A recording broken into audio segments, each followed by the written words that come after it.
Bonjour. Bonjour. Voici mes deux problématiques. Bien, merci.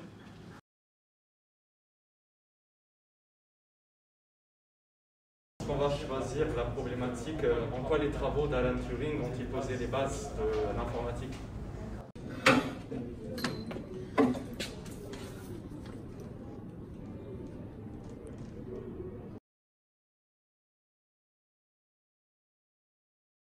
D'accord. Donc, en quoi les travaux d'Alan Turing ont-ils posé les bases de l'informatique? Tout d'abord, qui est Alan Turing? Cette figure historique, elle a grandement marqué l'histoire, puisque sans cette personne, la guerre aurait duré plus de 2 ans et elle aura coûté plus de 14 millions de morts. Cette personne, née le 23 juin 1912 et mort le 7 juin 1954, a bouleversé cette société où on vit actuellement. Alors cette personne, elle est connue pour être, donc c'est un Britannique et qui est très talentueux dans les mathématiques et aussi en sport. Je pourrais vous donner une information comme par exemple qui pourrait illustrer ce fait, comme par exemple il y a eu une grève et à cause de ça, il était obligé de partir à l'école en vélo. Et grâce à ça, il a pu faire plus de 90 km à l'heure. Mais tout d'abord, qui est cette personne? En quoi elle a marqué notre société? Et en quoi il a-t-il fondé les bases de l'intelligence artificielle? Eh bien, cette personne, elle a été engagée pour décrypter les messages codés de l'Allemagne nazie.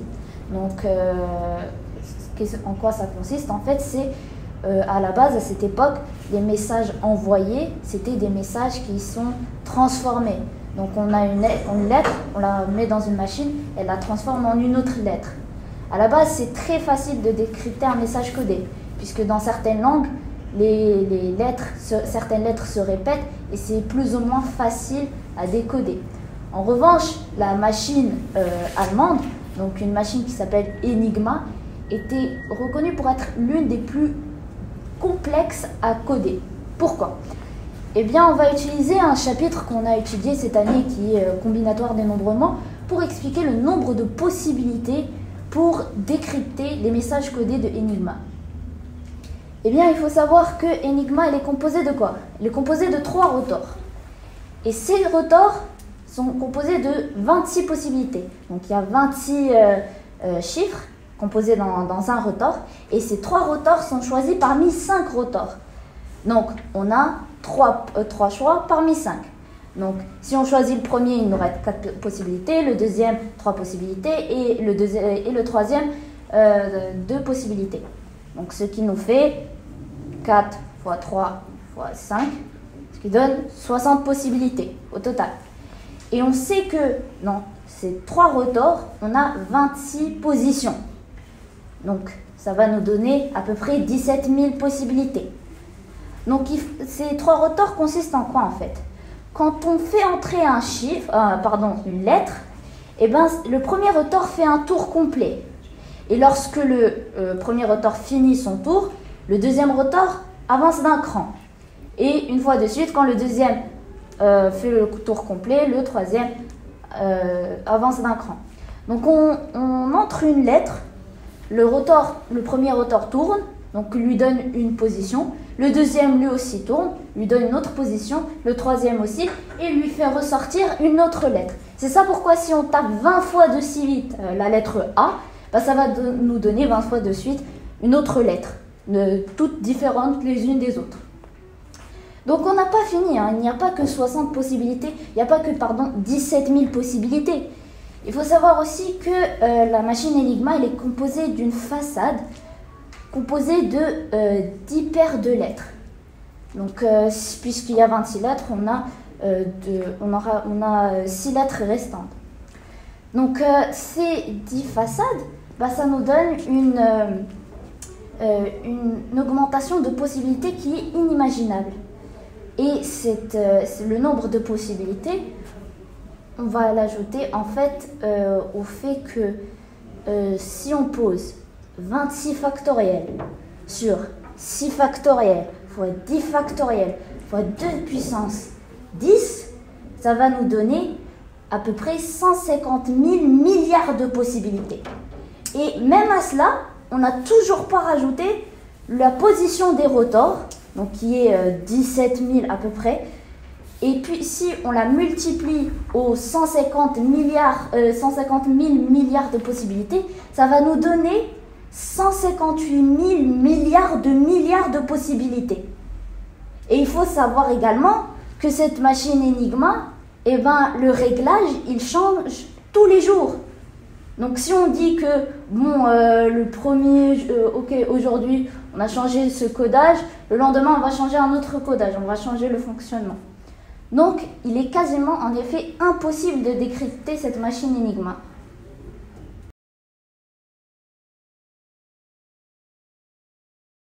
Souhaitez-vous asseoir? Très bien. Comme vous le savez, nous allons maintenant passer sur les questions-réponses. Pouvez-vous nous donner la formule de combinaison, s'il vous plaît? La formule de combinaison, donc c'est on a n qui est le nombre de possibilités et on a k qui est le choix, le nombre choisi par rapport au nombre de possibilités présentes. Donc ce qui nous donne factoriel n sur factoriel k facteur de factoriel n-k. Ok. Expliquez-nous ce qu'est un algorithme.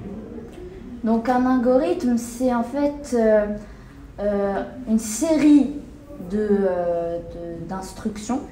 Si je peux donner un exemple très simple, c'est par exemple une recette.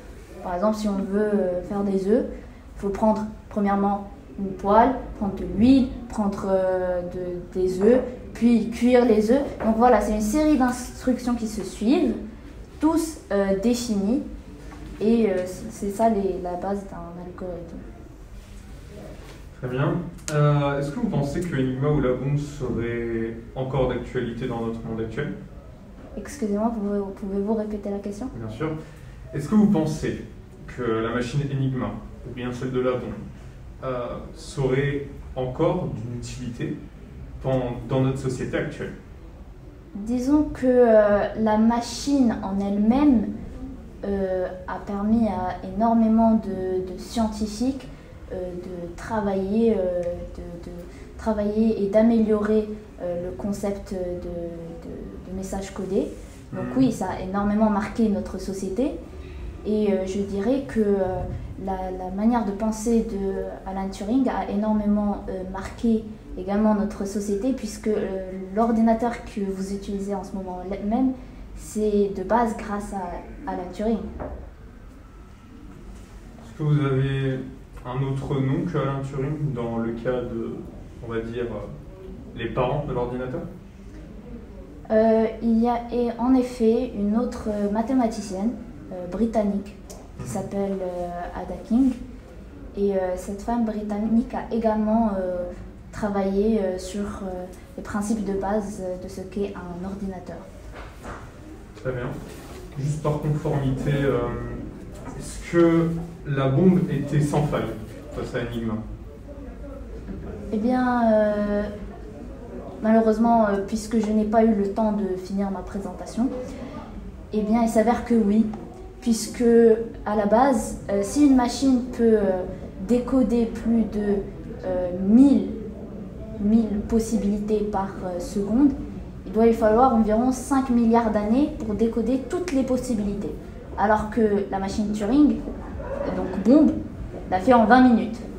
Donc en effet, Turing a réussi sa mission qui est de décoder toutes les possibilités de Enigma. Bien. Pourquoi est-ce qu'on n'entend pas autant parler de ça, de cet Alain? Eh bien, il faut savoir que à la base, les travaux de décryptage dans le gouvernement britannique, c'était une mission secrète.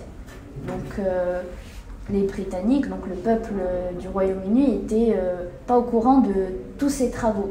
Donc puisque à la fin, Alan Turing a eu une fin tragique, puisqu'il était homosexuel, eh bien, il essaie de se défendre pour montrer qu'il était le sauveur du Royaume-Uni, mais malheureusement, ces travaux, ils étaient secrets, donc il ne pouvait pas les dévoiler.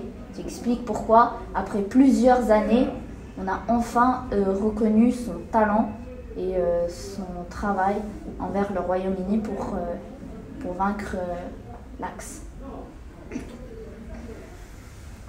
Merci, ce sera tout.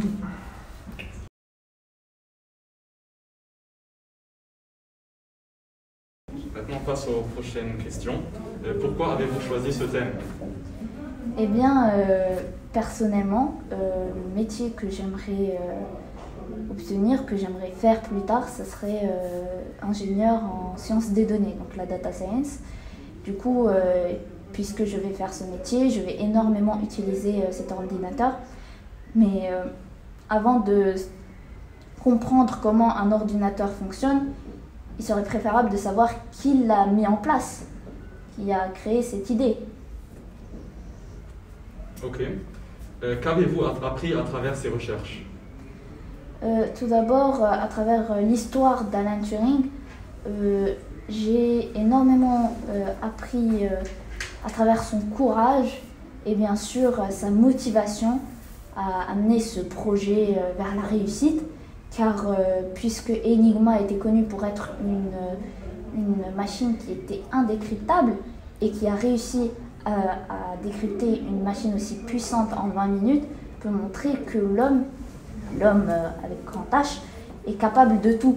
Donc ça m'a énormément fait réfléchir et bien sûr ça va énormément faire réfléchir d'autres élèves qui sont passionnés par le codage. Ok. Pourquoi avez-vous choisi les spécialités maths et LLCE?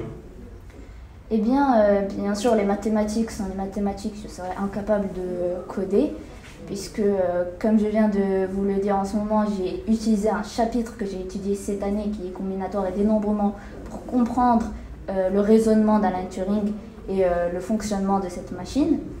Et deuxièmement, pourquoi l'anglais?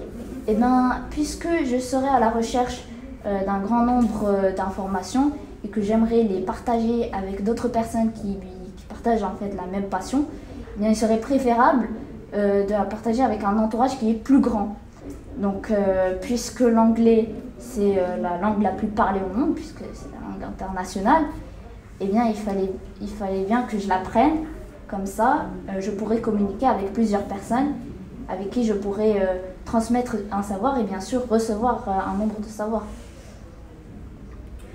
Très bien, nous vous remercions, mademoiselle, vous pouvez disposer. Merci. Bonne journée.